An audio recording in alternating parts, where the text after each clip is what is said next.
Hi coaches, Lee Dunn here with another game of the week for you. This week we're going to call the game of the week Win-Win. Coach on the side of the field, soccer balls always available behind the goals, ready to play. And we're looking at about 20 by 15. Now if you go more, of course this game is set up for 4 players, 2 reds and 2 blues. You could ultimately go 25 by 20s and then even bigger if you want to add more players. We have a timer set of 10 seconds. Usually it's a minute, 2 minutes, 3 minutes or what have you. But this is going to be a very short, sharp time frame that's going to really ultimately shape the way the game is played. So we'll start with a 1v1. Of course, we have the red player starting here with the ball. They can dribble, they can do whatever. Ultimately, they're going to try and score in this goal here. However, if the blue player comes in and wins the ball within this 10-second time frame, then the second blue comes in, and now remembering that they will have the ball, so then we give them the ball right there. Now we're looking at a 2 versus 1, so it's a win-win for the blue. Blue wins the ball, they win a player, so they turn it into a 2v1. If it's the other way around and our red player here, they can keep the ball for 10 seconds, then they get another red join in. Now the ultimate win for these reds is going to be this player having the ball, beating the blue and scoring within 10 seconds without losing the ball, and that's a challenge for them that we want to give them.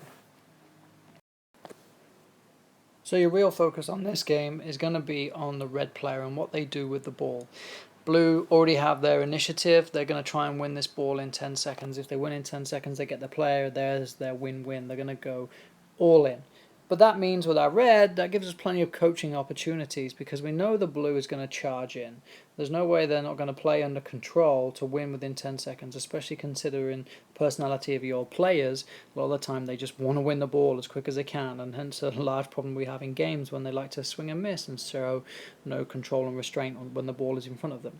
So in here, we've got our coaching points for our red. They can look to dribble, follow this dribble line, and the idea of the dribble line is that they bring the blue in and can cut into space. That's number one. That's one of the best things we can do. But if they take a bad touch, if they're under instant pressure because of the blue, let's look to get some space away from our goal. So if they do lose the ball, they're far enough away from goal that it's not really going to hurt us just yet. We're able to get ourselves set and help defend. However, we don't want to think about defending. We've got the ball. So we can look at the player and their shielding. Do they keep the ball away from the defender so their back is to them? Do they keep the ball to their side? So as you see in the picture that we have with the player with the ball, that's a perfect position if the blue is on the left side right here, because the body is between the blue and the ball. It's a perfect way to shield the ball. Now, something kids often forget to do is they start using their body and they start pressing in against this blue and pushing them away, but they forget about the ball. So if they can keep the ball moving, and it's just simple touches to the side, each side they're going to go with the ball, it's really going to help them create space. And then, if anything, it will help break the pressure of the blue. Because if the blue sees the ball being moved to the right and they step to the right, that creates all sorts of space for the red to exploit in here. Now, they only need a little bit of space. As with all the other game of the weeks we've done, it's just a touch into the space. If we're playing in 15 to 20 yards of space, I would think that they could score from there. They have a good opportunity to get the ball into space. And if they can't score from there, it's a big touch out into the middle of the field to make them go fast and then a goal. And if they've shielded the ball for that long, it may actually be just a touch into space and then a pass over to their red teammate who has now joined the game. So it's really important that we keep the ball. Again, another game of the week that focuses on our players keeping the ball. It puts them under pressure. As you'll see as the season goes, there'll be far too much panic for the players just to kick the ball away. So of course my red player could not beat the blue. Now they're under instant pressure. They're in their own half of the field. They've got their back to goal. The blue is right between them and the goal they're trying to score in. However, the ball is in a pretty good position. It's shielded between the player and the defender. Now, how do we get out of this? My instructions for my red here are to be patient with the ball. They've got to keep moving the ball. Moving the ball from left to right is really going to help them try and create some space. Because if they move to the left, as I showed before, and our blue circle moves here, it leaves space in here. And now the beautiful thing about this space is it only takes one little touch into that space. And the player is suddenly on the front foot. They're now looking sideways, which can lead to them playing forwards. Now, Considering if they're moving the ball and shielding, it may have taken 3, 4, or 5 seconds to get into the position that they're in right now, and it's shielding for a couple of seconds, a couple of touches, and then instantly, and this is where our players often forget that they're actually playing when we have players off the field, but they're in on a cue. They've only got 10 seconds. The blue player could be in even sooner if the blue player won the ball, but they didn't in this instance, and we've hit 10 seconds. Now this player, where do they move to? What's their body position? What are they doing to get in the game and to provide support? Now, as they check it in, their body position somewhat like this: left foot and right foot. And the thing I like about this is that they can see the ball and they can see the goal.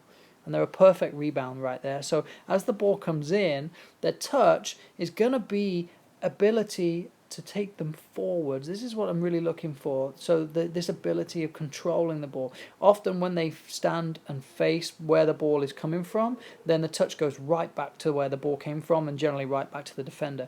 But if they open their body up, just like I'm showing here, where they open up, now as the ball comes in, the ball goes right back out and it takes them towards the goal where they can bang it in and make advantage of this 2v1. So this body position is really important. A couple of things you can also touch on is their communication. How are they calling for the ball? Are they demanding the ball? Or do they just kind of stand there and expect the ball to come to them?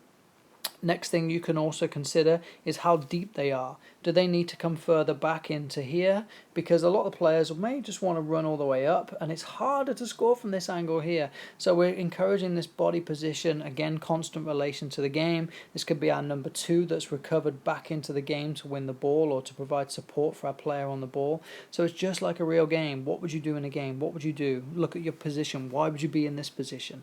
What could you do when you get the ball? And so the position, of course, if they're confident, they can score, but they can also dribble too.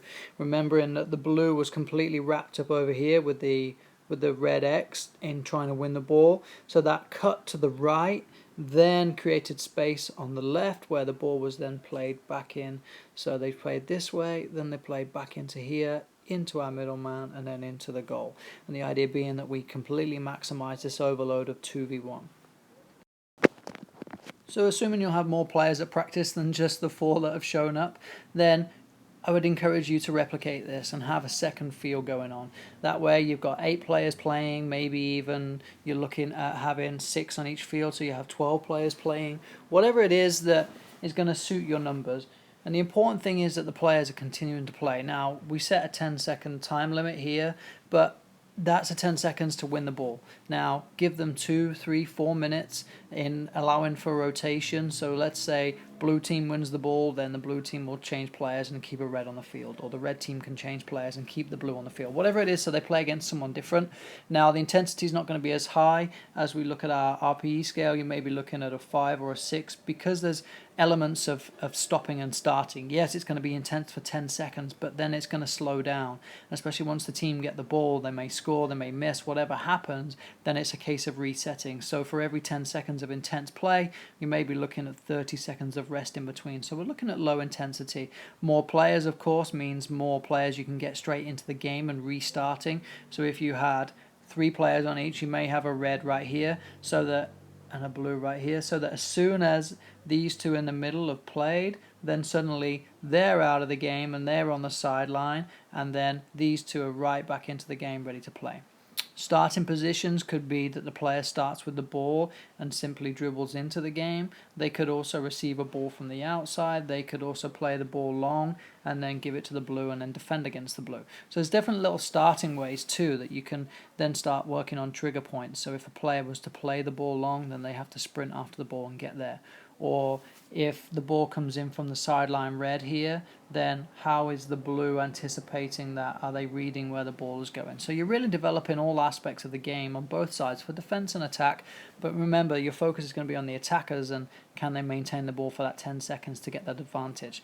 Now, we can lull the blues in for a trap and say, yeah, we're going to try and shield, but actually we're going to find a bit of space as quickly as we can and score a goal. That is perfectly fine, and that's exactly what we want to do. Remember, goals win games. Have fun with this practice. I look forward to your feedback and enjoy.